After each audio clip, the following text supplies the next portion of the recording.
نحمده ونصلي على رسوله الكريم اما بعد فاعوذ بالله من الشيطان الرجيم بسم الله الرحمن الرحيم رب اشرح لي صدري ويسر لي امري واحلل عقدة من لساني يفقهوا قولي رب زدني علما اللهم فقهنا في الدين اللهم انا نسألك حبك وحب من يحبك والعمل الذي يبلغنا حبك اللہم ارزقنا اخلاص الہی آمین۔ لیسن نمبر 180 سورہ النور آیت نمبر 32 to 34 32 سے لے کر 34 تک انشاءاللہ۔ اللہ سبحانہ تعالیٰ فرماتے ہیں وَأَنْكِحُوا اور نکاح کرو الایام تنہا لوگوں کا، یعنی بغیر شوہر والی عورتیں، بغیر بیوی والے مرد، منکم تم میں سے، یعنی تم مسلمانوں میں سے، والصالحین اور جو صلاحیت رکھنے والے ہیں یا جو صالح ہیں، من عبادکم غلاموں میں سے، وامائکم اور تمہاری لونڈیوں میں سے، یعنی ان کا بھی نکاح کرو۔ یہ جو شروع میں وَأَنْكِحُوا کا لفظ آیا ہے وہ آگے ٹیکسٹ کے ساتھ بھی استعمال ہوگا، والصالحین من عبادکم وامائکم، یعنی ان کا بھی تم نکاح کرو۔ کن کا نکاح؟ غلاموں کا، لونڈیوں کا، اور ان کے لیے ایک شرط لگائی گئی ہے کہ وہ صالح ہوں، صلاحیت رکھتے ہوں۔ ان یکونوا اگر ہوں گے وہ فقراء محتاج، یغنیہم اللہ غنی کر دے گا ان کو اللہ من فضلہ اپنے فضل سے، یعنی نکاح کی برکت کی وجہ سے یہ غنی کر دیے جائیں گے۔ واللہ واسع علیم اور اللہ بڑا وسعت والا ہے، بہت علم والا ہے۔ اس آیت سے بھی زنا کے اسباب کو بند کرنے کی کوشش کی جا رہی ہے۔ یہاں اسی ضمن میں یہ تیسرا حکم ہے کہ جن کی شادی نہیں ہوئی ان کا نکاح کر دو، یا جو سنگل ہیں کسی بھی وجہ سے ان کا نکاح کر دو۔ ان کے اولیاء کو خطاب کیا جا رہا ہے، اور یہ ذمہ داری کنواروں کے اولیاء اور مسلم معاشرے پر عائد کی جا رہی ہے۔ یہ جو بات ہو رہی ہے وَأَنْكِحُوا الْأَيَامَ مِنْكُمْ، یہ خاندان کی ذمہ داری ہے۔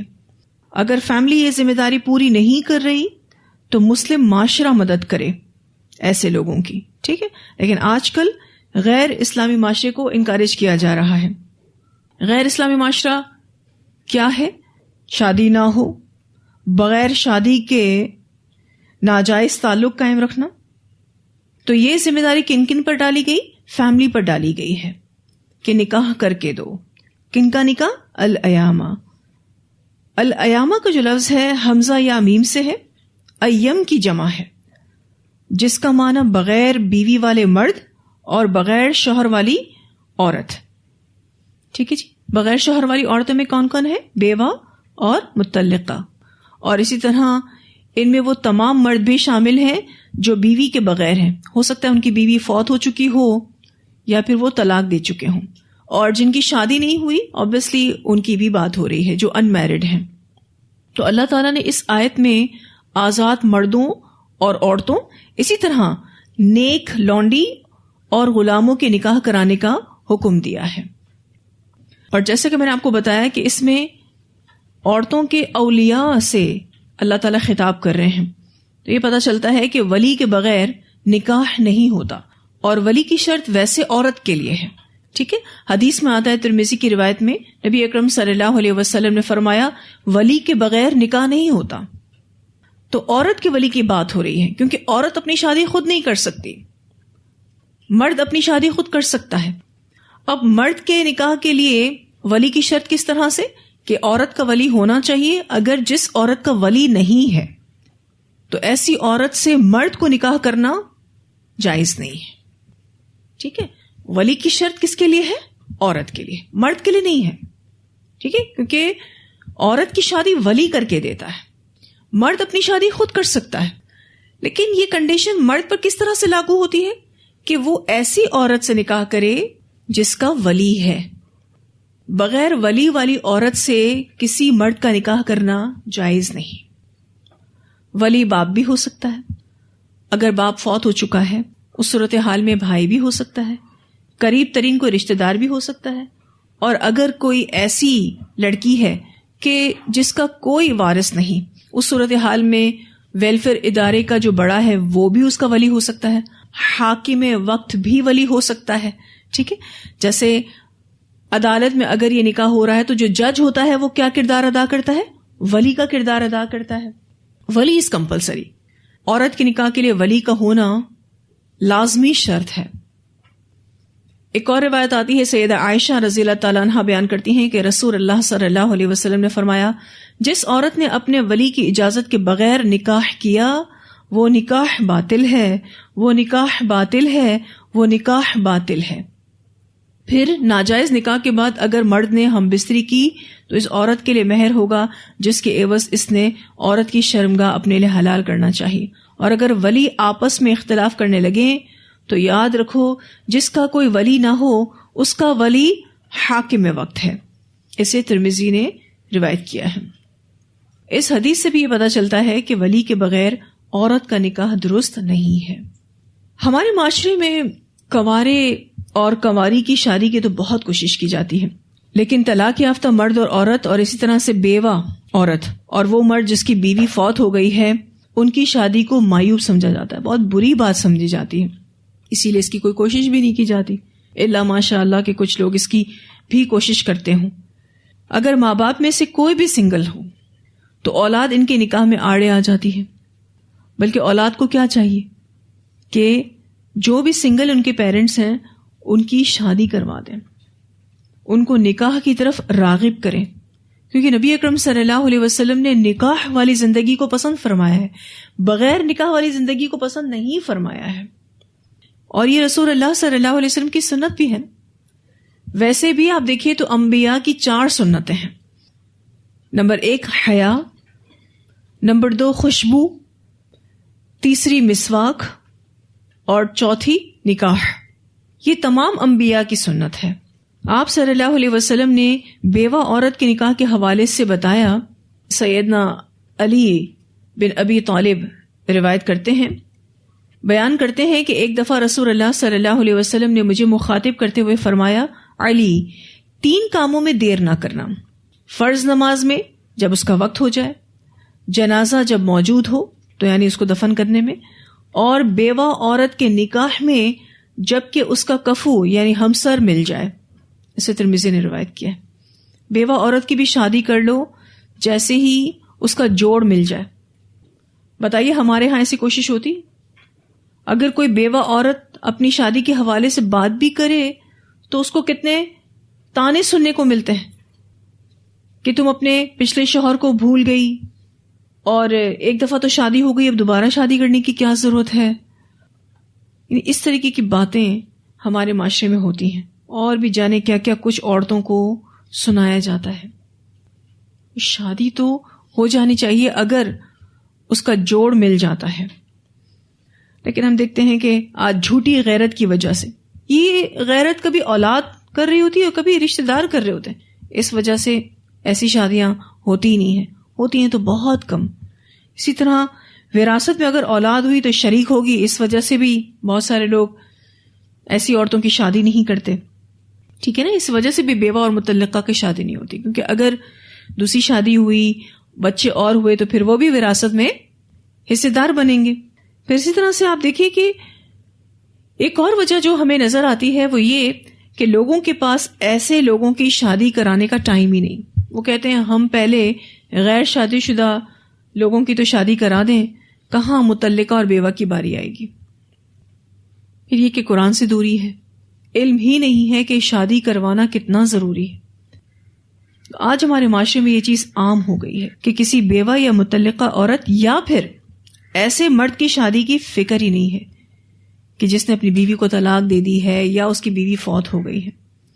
اس طرح ہوتا کیا ہے، بے راہ روی اور زنا کا دروازہ کھلتا ہے، کیونکہ اللہ کے حکم پر عمل نہیں ہوگا تو obviously بہت بڑے بڑے مسائل جنم لیں گے، بہت نقصان ہوگا. اس لیے فساد سے بچنے کے لیے شریعت نے نکاح کا حکم دیا ہے اور یہی حلال طریقہ ہے.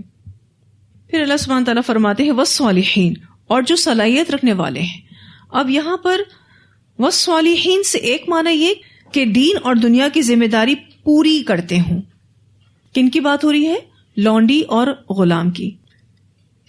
اور والصالحین سے دوسری مراد شادی کے مقاصد پورے کر سکتے ہوں، یعنی آپ ایسے غلاموں کی شادی کر دو، ایسی لونڈیوں کی شادی کر دو جو شادی کے مقاصد کو پورا کر سکتے ہوں. اور تیسری مراد یہ ہے کہ وہ معاشرے کا کارآمد حصہ بن سکتے ہوں، کارآمد فرد بن سکتے ہوں. والصالحین، اور جو صلاحیت رکھنے والے ہیں، من عبادکم و امائکم، ان یکونوا، اگر ہوں گے وہ، فقراء محتاج، یغنیہم اللہ، غنی کر دے گا ان کو اللہ، من فضلہ، اپنے فضل سے. عمر بن خطاب رضی اللہ تعالیٰ عنہ کہتے ہیں کہ مجھے اس فقیر پر تعجب ہوتا ہے جو شادی کر کے اپنی محتاجی دور کرنے کا سامان نہیں کرتا. یعنی کسی بھی مفلس انسان کو دیکھ کر حضرت عمر کیا کہتے تھے؟ شادی کیوں نہیں کر لیتے؟ تمہاری مفلسی، تمہاری فقیری اللہ دور کر دے گا، تمہیں اللہ غنی کر دے گا اپنے فضل سے. یعنی کہیں سے بھی اللہ تعالیٰ رزق کا دروازہ کھول دے گا. تو یہاں نکاح کا ایک فائدہ کیا بتایا جا رہا ہے کہ نکاح کرنے سے برکت ہوتی ہے، نکاح کرنے سے اللہ مدد کرتا ہے. واللہ واسع علیم، اور اللہ بڑا وسعت والا ہے، بہت علم والا ہے. اللہ کے خزانے بڑے ہی وسیع ہیں. ایکچولی ہم اللہ کے خزانوں پر بھروسہ نہیں کرتے نا، لوگوں کے ہاتھ میں جو ہے اس کو دیکھتے ہیں. یعنی شادی کرنے کے لیے کیا دیکھتے ہیں کہ لوگوں کے ہاتھ میں کیا ہے، ان کا سٹیٹس کیا ہے. اگر نکاح پاک دامنی حاصل کرنے کے لیے کوئی بھی کرے گا، اللہ اس کی مدد ضرور کریں گے. نبی اکرم صلی اللہ علیہ وسلم نے فرمایا 3 قسم کے لوگوں کی مدد کرنا اللہ کے ذمہ حق ہے. ایک وہ مجاہد جو اللہ کی راہ میں نکلا ہو، دوسرا نکاح کرنے والا جو حرام کاری سے بچنے کے لیے نکاح کرے، اور تیسرا وہ مکاتبت کرنے والا غلام جس کا ارادہ ادائیگی کا ہو. اسے سنن نسائی نے روایت کیا ہے. یہ جو تیسرا پوائنٹ ہم نے اس حدیث میں پڑھا کہ ایسا غلام جس نے اپنی آزادی کے لیے اپنے مالک سے ایگریمنٹ کیا ہے کہ میں یہ پیمنٹ آپ کو کروں گا تو میں آزاد ہو جاؤں گا، اس کو کہتے ہیں ایسا غلام جس نے مکاتبت کی ہے، فریڈم ایگریمنٹ کیا ہے، آزادی کا معاہدہ کیا ہے اپنے مالک سے. اللہ تعالیٰ اس کی بھی مدد کریں گے. ایک مجاہد کی مدد کریں گے، دوسرا نکاح کرنے والے کی کریں گے، اور تیسرا ایسے غلام کی مدد کریں گے. پھر ایک اور روایت آتی ہے، سیدنا سہل بن سعد رضی اللہ تعالیٰ عنہ بیان کرتے ہیں کہ ایک عورت نے نبی اکرم صلی اللہ علیہ وسلم کے روبرو اپنا آپ پیش کیا، یعنی نکاح کے لیے پیش کیا، لیکن نبی اکرم صلی اللہ علیہ وسلم نے کوئی جواب نہیں دیا. تو ایک شخص نے آپ صلی اللہ علیہ وسلم سے عرض کی، اے اللہ کے رسول صلی اللہ علیہ وسلم، اس کا نکاح مجھ سے کر دیجئے. آپ صلی اللہ علیہ وسلم نے پوچھا، تیرے پاس کیا چیز ہے؟ وہ بولا، میرے پاس کچھ نہیں ہے. آپ صلی اللہ علیہ وسلم نے فرمایا، جا کر کوئی چیز ڈھونڈو، اگرچہ لوہے کی ایک انگوٹھی ہی ہو. وہ جا کر پھر دوبارہ آیا اور کہنے لگا، اللہ کی قسم یا رسول اللہ صلی اللہ علیہ وسلم، مجھے کچھ نہیں ملا. اب آپ اس شخص کی مفلسی دیکھیں، اس کے پاس کچھ نہیں تھا، ٹھیک ہے، اور اس کو جب نبی اکرم صلی اللہ علیہ وسلم نے کوئی چیز ڈھونڈنے کے لیے بھیجا تو بھی اس کو کچھ نہیں ملا. عموماً ایسا ہوتا ہے نا، غریبوں کو لوگ اس طریقے سے سپورٹ نہیں کرتے کیونکہ پتا ہوتا ہے کہ جو بھی پیسے اس کو دیں گے وہ واپس نہیں کر سکے گا. خیر، وہ آیا اور اس نے کہا، اللہ کی قسم یا رسول اللہ صلی اللہ علیہ وسلم، مجھے کچھ نہیں ملا، لوہے کی انگوٹھی بھی نہیں ملی، لیکن میرے پاس یہ تہبند ہے، آدھا اس کو دے دیجئے. اب آپ دیکھیے کتنے منیمم ایکسپینسز پر شادی ہو رہی ہے، ٹھیک ہے. سیدنا سہل رضی اللہ تعالیٰ عنہ کہتے ہیں کہ اس کے پاس دوسری چادر بھی نہیں تھی. آپ صلی اللہ علیہ وسلم نے جواب دیا، تیری چادر کا وہ کیا کرے گی؟ اسے اگر تو پہنے گا تو عورت کو اس سے کچھ نہیں ملے گا، اور اگر عورت پہنے گی تو تجھے کچھ نہیں ملے گا. وہ مایوس ہو کر بیٹھ گیا. جب کافی دیر بیٹھے رہنے کے بعد وہ اٹھ کر جانے لگا تو نبی اکرم صلی اللہ علیہ وسلم نے اسے جاتے دیکھ کر خود بلایا یا کسی سے بلوایا اور فرمایا، تجھے قرآن کی کون کون سی صورتیں یاد ہیں؟ اس نے کئی صورتیں گن کر کہا کہ فلاں فلاں صورت یاد ہے. تو نبی اکرم صلی اللہ علیہ وسلم نے فرمایا، ہم نے تجھے قرآن مجید کے عوض اس عورت کا مالک بنا دیا. یعنی جو قرآن تم کو یاد ہے اس کے عوض اس عورت کا تم کو مالک بنا دیا، یعنی تمہارا اس سے نکاح کر دیا. اسے بخاری نے روایت کیا ہے. آج کل ہیں ایسی عورتیں. اچھا، اس عورت نے اپنا آپ کس کو پیش کیا تھا؟ آپ صلی اللہ علیہ وسلم کو. اور ایسا ہوتا تھا اس دور میں. بہت ساری خواتین اس بات کی خواہشمند تھی کہ وہ نبی اکرم صلی اللہ علیہ وسلم کی زوجہ بنے، تو آ کر وہ اپنا آپ ہبا کرتی تھیں. پھر نبی اکرم صلی اللہ علیہ وسلم اگر خاموش رہ جاتے تھے تو اٹ مینس آپ صلی اللہ علیہ وسلم اس چیز کو ایکسیپٹ کرنا نہیں چاہتے تھے. لیکن جب آپ صلی اللہ علیہ وسلم کو اس نے اپنا آپ سپرد کر دیا تھا، تو جس سے بھی آپ صلی اللہ علیہ وسلم نے اس کی شادی کی، اس عورت نے اس کو ایکسیپٹ کیا. ورنہ وہ یہ بھی کہہ سکتی تھی کہ میں نے صرف آپ کو اپنا آپ پیش کیا تھا. لیکن نبی اکرم صلی اللہ علیہ وسلم کے اگر سپرد اپنے آپ کو اس نے کر دیا تو جو ڈیسیشن آپ صلی اللہ علیہ وسلم نے اس کے لے لیا اس نے اس کو اگری کیا. ٹھیک ہے، تو صرف یہی نہیں تھا کہ نکاح کر لیں مجھ سے، اس کا مطلب یہ تھا کہ نبی اکرم صلی اللہ علیہ وسلم میری زندگی کے بارے میں جو بھی فیصلہ کریں گے میں اس کے لیے راضی ہوں. ایک اور روایت بھی آتی ہے، سیدنا عبداللہ بن مسعود رضی اللہ تعالیٰ عنہ بیان کرتے ہیں، اور یہ روایت ہم اس سے پہلے بھی پڑھ چکے ہیں، کہ ہم کچھ نوجوان رسول اللہ صلی اللہ علیہ وسلم کی خدمت میں رہتے تھے اور ہمارے پاس کچھ نہیں ہوتا تھا، یعنی نکاح کے لیے ہمارے پاس کچھ نہیں ہوتا تھا. تو آپ صلی اللہ علیہ وسلم نے ہمیں ارشاد فرمایا، اے نوجوانوں، تم میں سے جو کوئی نکاح کی طاقت رکھتا ہے اسے چاہیے کہ نکاح کر لے، یعنی ایز سون ایز پاسبل شادی کر لے، کیونکہ نکاح نگاہ نیچی رکھنے اور شرمگاہ کی حفاظت کرنے کے لیے خوب چیز ہے. اور جو اس کی طاقت نہ رکھتا ہو وہ روزے رکھا کرے، کیونکہ روزے ڈھال کا کام دیں گے، یعنی اس کی شہوت کو ٹھنڈا کرنے کے لیے ڈھال کا کام دیں گے. ویسے بھی آپ دیکھیں تو روزہ ایک عبادت ہے، اور اللہ تعالیٰ اس عبادت کے فضل سے غنی کر دے گا، اور وہ بندہ پھر شادی کر لے گا یا وہ بندی کی شادی ہو جائے گی. کیونکہ روزہ ایک ایسی عبادت ہے کہ آپ لمحہ لمحہ اللہ تعالیٰ کی عبادت کی حالت میں ہوتے ہیں، تو اس کا فضل یہ ملے گا کہ پھر اللہ غنی کر دے گا. ایک اور روایت آتی ہے، سیدنا سعد بن ابی وقاص رضی اللہ تعالیٰ عنہ بیان کرتے ہیں کہ رسول اللہ صلی اللہ علیہ وسلم نے عثمان بن مظعون رضی اللہ تعالیٰ عنہ کو تبتل، یعنی مجرد یا عورت سے الگ تھلگ رہنے کی اجازت نہیں دی. تبتل کہتے ہیں مجرد سنگل رہنا، یا پھر عورتوں سے الگ رہنے کی اجازت نہیں دی. اگر آپ اسے اجازت دے دیتے تو ہم خصی ہو جاتے. اسے بخاری نے روایت کیا ہے، یعنی ہمارے اندر جو جنریشن کو بڑھانے کی قابلیت ہے ہم اس کو ختم کر دیتے، شادی کبھی نہ کرتے. لیکن آپ صلی اللہ علیہ وسلم نے اس چیز کو پسند ہی نہیں فرمایا، کیونکہ یہ نیچرل نیڈ ہے، ہم سب کے اندر ڈالی گئی ہے، اور جو بھی اس کے خلاف جائے گا تو ہو سکتا ہے کہ وہ گناہ میں پڑ جائے.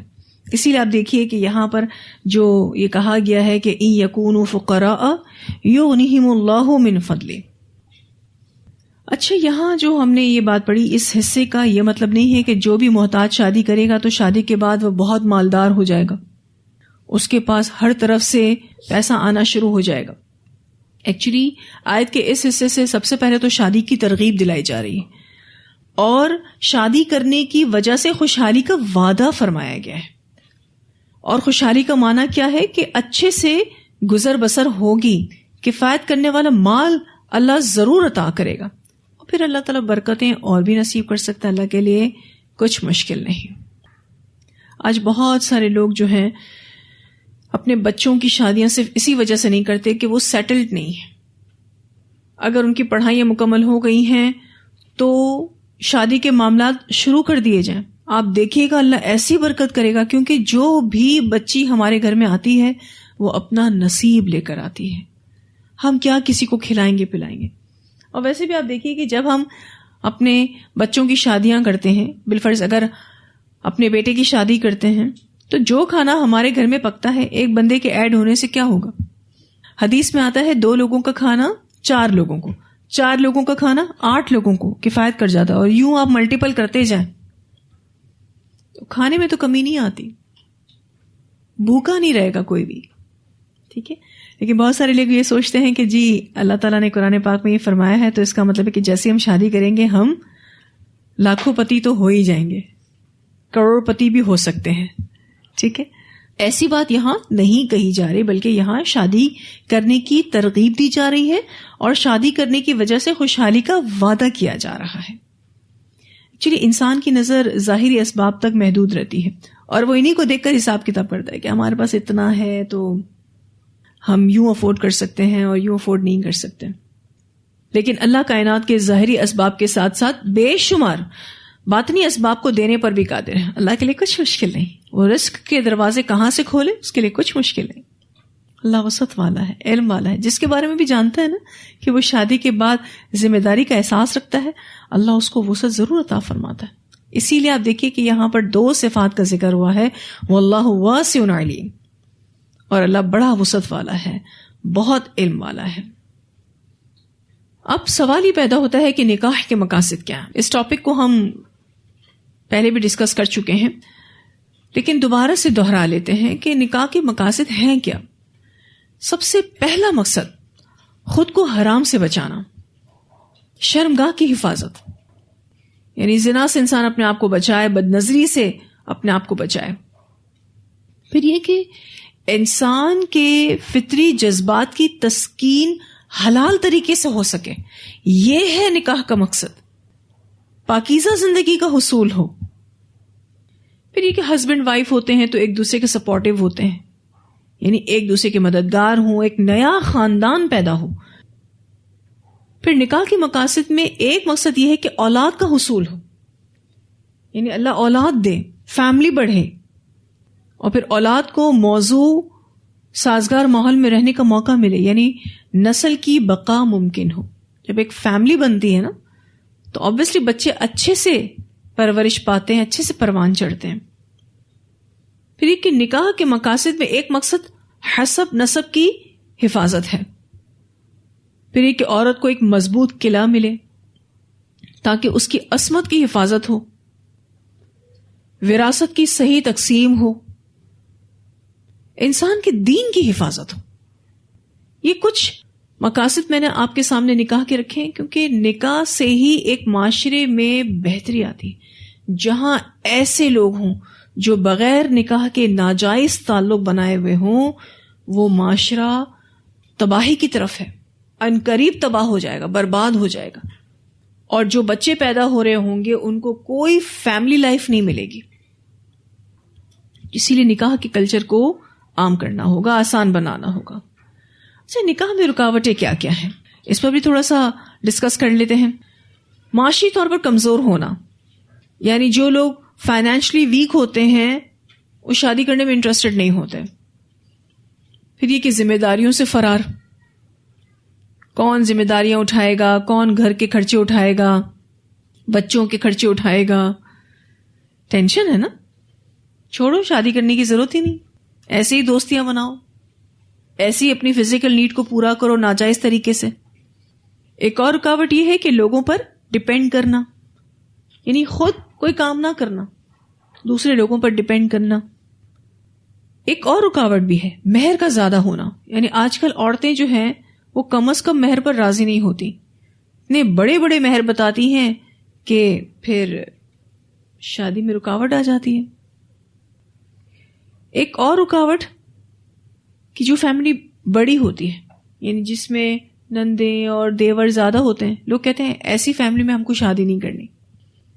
ایک نند ہے اور ایک خود اس کا ہسبینڈ, یعنی 2 بچے ہیں, تو ایسی فیملی میں لوگ شادی کرنے میں انٹرسٹڈ ہوتے ہیں, کیونکہ زیادہ بڑی فیملی, زیادہ ذمہ داریاں.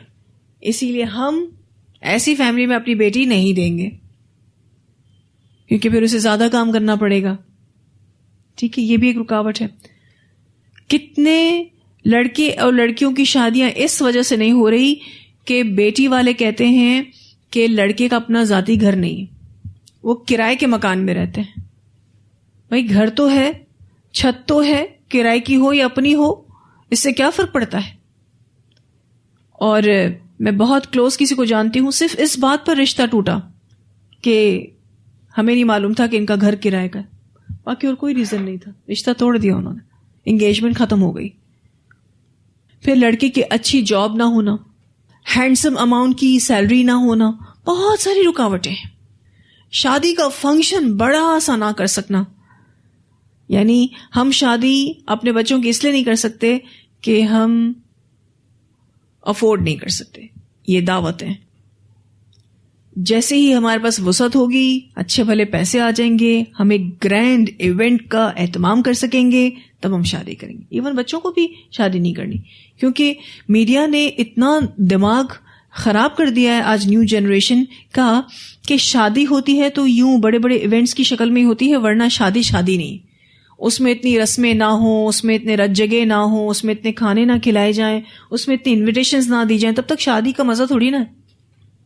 اور کتنے بچے اور بچیاں یہ کہتے ہوئے ملتے ہیں شادی تو ایک ہی بار ہوتی ہے نا، بار بار تھوڑی نہ ہوتی. تو جتنا ہم شادی کو آسان بنائیں گے اتنا معاشرہ پاکیزہ رہے گا.